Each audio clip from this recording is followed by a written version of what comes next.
Secretariat नहीं गया बोले, मैं पैलेस बनाया बोले, मैं गोलकोंडा फोर्ट बनाया बोले, वो कहाँ गए वो लोग? अगर बीजेपी को हराना है, नरेंद्र मोदी को प्राइम मिनिस्टर बनने से रोकना, ये कांग्रेस की बस की बात नहीं है। नमस्कार साथियों, दक्षिण के पहले राज्य कर्नाटक में हुए विधानसभा के चुनाव में कांग्रेस पार्टी ने जीत हासिल कर ली है और यहां पर बीजेपी को शिकस्त देकर के कांग्रेस पार्टी ने वापसी कर ली है। अब बारी तेलंगाना की है, जहां इसी साल के अंत में विधानसभा के चुनाव होने वाले हैं और भारतीय जनता पार्टी के लिए यहां पर चुनौती अब डबल हो चुकी है। तेलंगाना की 119 विधानसभा की सीटों के अगर ओपिनियन पोल के नतीजे देखें तो बीजेपी के लिए चुनौती और भी बढ़ी हुई नजर आ रही है। साथियों, हम तेलंगाना की तमाम सीटों का ओपिनियन आप लोगों के सामने रखने वाले हैं, तो आप बने रहे वीडियो के एंड तक। सर्वे के आंकड़े अगर देखें तो राज्य में भारतीय जनता पार्टी और टीआरएस के बीच में इस बार कड़ी टक्कर हो सकती है। निजी तौर पर कराए गए एक ताजा सर्वे में टीआरएस को 40% वोट शेयर मिल सकते हैं, तो भारतीय जनता पार्टी को 25% वोट शेयर मिल सकता है। कांग्रेस पार्टी को 23% मत जा रहा है, तो यहां पर अन्य के खाते में 6% मतदान जाने का अनुमान जताया जा रहा है। तेलंगाना में इसी साल के अंत में विधानसभा के चुनाव होने वाले हैं। अब जनता का मूड परखने के लिए एक सर्वे कराया गया है, जिसमें विभिन्न सर्वेक्षणों के नतीजों के कारण राज्य की राजनीतिक सरगर्मी इन दिनों काफी बढ़ी हुई नजर आ रही है और तीनों ही प्रमुख दल सत्तारूढ़ तेलंगाना राष्ट्रीय समिति और विपक्ष में कांग्रेस और बीजेपी अपनी अपनी सरकार बनाने के यहां पर दावे कर रहे हैं। लेकिन सर्वे के आंकड़ों के अनुसार यहां पर भारतीय जनता पार्टी और टीआरएस के बीच में इस बार का मुकाबला हो सकता है। सर्वे में एक बात जाहिर हो चुकी है कि टीआरएस एक बार फिर सबसे बड़ी पार्टी तेलंगाना में बन सकती है। अगर ऐसा हुआ तो यहां पर के चंद्रशेखर राव की पार्टी इस बार हैट्रिक लगा सकती है, क्योंकि 2 बार पहले भी इनकी सरकार बन चुकी है और इस बार यहां पर सरकार बनाने के दावे कर चुकी है। लेकिन सर्वे के जो आंकड़े सामने आए हैं, जिसमें किस पार्टी को कितनी सीटें दी जा रही है, साथियों हम तेलंगाना के तमाम जिलों का ओपिनियन आप लोगों के सामने रखने वाले हैं। आप बने रहे वीडियो के एंड तक और पहली बार चैनल पर विजिट किया है तो करेक्ट न्यूज यूट्यूब चैनल को सब्सक्राइब जरूर कर दें और आप तेलंगाना से वीडियो देख रहे हैं तो वीडियो को ज्यादा से ज्यादा शेयर जरूर कर दें। तो तेलंगाना की पहली सीट हमारे सामने कोमुरम भीम आ चुकी है, जहां पर 2 विधानसभा की सीटों में से बीआरएस को 1 सीट जा रही है, कांग्रेस पार्टी को 1 सीट, अदर पार्टी को यहां पर एक भी सीट नहीं मिल रही है। बात अगर महबूबाबाद की करें तो यहां पर भी 2 विधानसभा की सीटें हैं, 1 सीट बीआरएस को मिल रही है, 1 सीट अदर पार्टी के खाते में जा रही है। अगले जिले की बात करें तो हमारे सामने वारंगल आ चुका है, जहां पर 3 विधानसभा की सीटों में से 2 सीटों पर बीआरएस का कब्जा हो रहा है,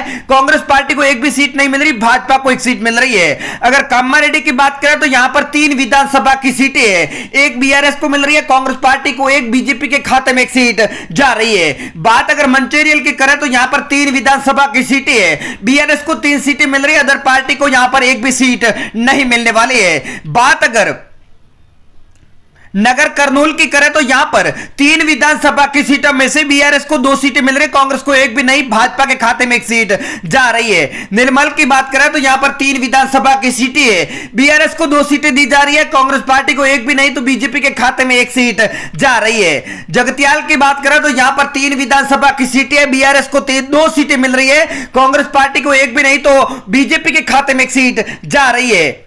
जनगांव की बात करें तो यहां पर 3 विधानसभा की सीटें है, भाजपा को 1, कांग्रेस को खाता नहीं खुल रहा है, तो बीआरएस के खाते में 1 सीट जा रही है। पेदापल्ली की बात करें तो यहां पर 4 विधानसभा की सीटों में से बीआरएस को 2 सीटें मिल रही है और 2 सीटें यहां पर बीजेपी के खाते में जा रही है। बात अगर करीमनगर की करें तो यहां पर 4 विधानसभा की सीटों में से बीआरएस को 2 सीटें मिल रही है और 2 सीटों पर बीजेपी का भी कब्जा होता हुआ बताया जा रहा है। सिद्दीपेट की बात करें तो यहां पर 4 विधानसभा की सीटें है, 2 पर बीजेपी का कब्जा हो रहा है, कांग्रेस पार्टी को 1, बीजेपी के खाते में 1 सीट जा सकती है। सूर्यापेट की बात करें तो यहां पर 4 विधानसभा की सीटें है, यहां पर बीआरएस को 1 सीट मिल रही है, कांग्रेस पार्टी को भी 1 सीट मिल रही है, बीजेपी के खाते में 2 सीटें जा रही है।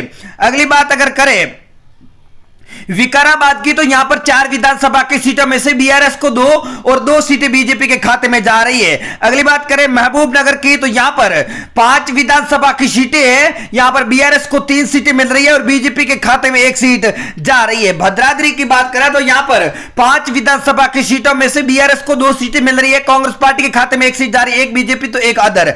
खम्मम की 5 विधानसभा की सीटों पर 2 पर बीआरएस और 2 पर बीजेपी, 1 सीट यहां पर अदर के खाते में जा सकती है।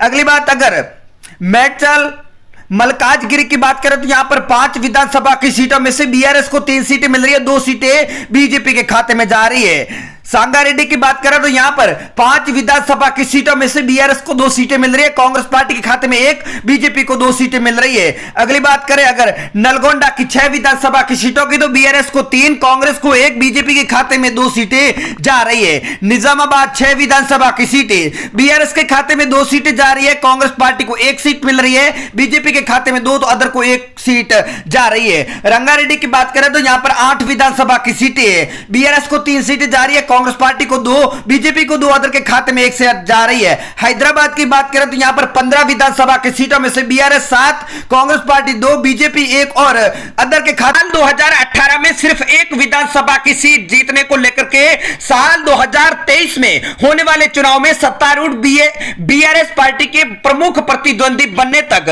भारतीय जनता पार्टी ने तेलंगाना में अपने राजनीतिक भाग्य को नाटकीय बदलाव देखा है। अब आपको बता देते हैं कि कुछ साल पहले कुछ शहरी इलाकों तक भारतीय जनता पार्टी आज भी आश्वस्त है कि कर्नाटक के चुनाव में भारतीय जनता पार्टी को काफी उम्मीदें थी, लेकिन भारतीय जनता पार्टी के इन मंसूबों पर पानी फिर गया और यहां पर कांग्रेस पार्टी की सरकार बन गई।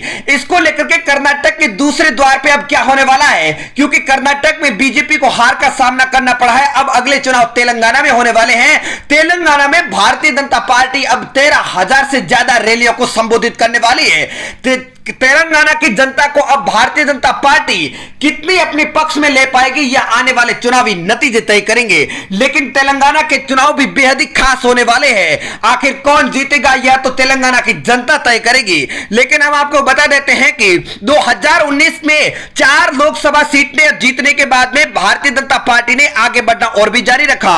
2 विधानसभा में उपचुनाव जीतकर और ग्रेटर हैदराबाद के नगर पालिका चुनाव में प्रभावशाली प्रदर्शन कर अपनी स्थिति को और भी मजबूत किया। निर्धारित समय से कुछ पहले हुए 2018 के विधानसभा के चुनाव में टीआरएस ने 88 सीटें जीत करके तेलंगाना में अपनी सत्ता को बरकरार रखा, जबकि भारतीय जनता पार्टी 1 ही सीट जीत पाई थी। वह केवल 9 निर्वाचन क्षेत्रों में दूसरे स्थान पर रही और अधिकांश सीटों पर इनके उम्मीदवारों की जमानत जब्त हो चुकी थी। लेकिन अब 2023 के चुनाव में बीजेपी कितनी सीटों पर कब्जा कर पाएगी यह आने वाले समय में पता चलेगा। हालांकि कुछ महीनों के बाद लोकसभा के चुनाव में बीजेपी ने सबको चौंका दिया।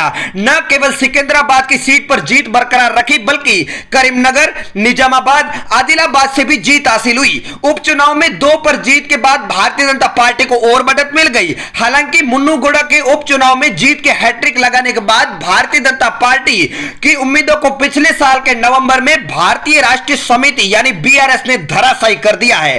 पार्टी ने अपने केंद्रीय नेताओं के आक्रामक चुनावी अभियान से पिछले चुनाव में 150 सदस्यीय नगर पालिका के निकाय में अपनी संख्या बढ़ाकर 48 तक कर दी। जीत के बाद भगवा पार्टी को आने वाले चुनाव में अपने लिए मौका दिखाई देने लगा। यही कारण है कि पार्टी अपनी ऊर्जा अब विधानसभा के चुनाव में झोंकने वाली है। लेकिन देखना दिलचस्प होगा कि तेलंगाना में अब भारतीय जनता पार्टी को कितनी सीटें मिलेगी, बीआरएस क्या अपने हैट्रिक यहां पर बना पाएगी। तो साथियों आप बने रहे हमारे चैनल में, तब तक मिलते हैं हम नए वीडियो में।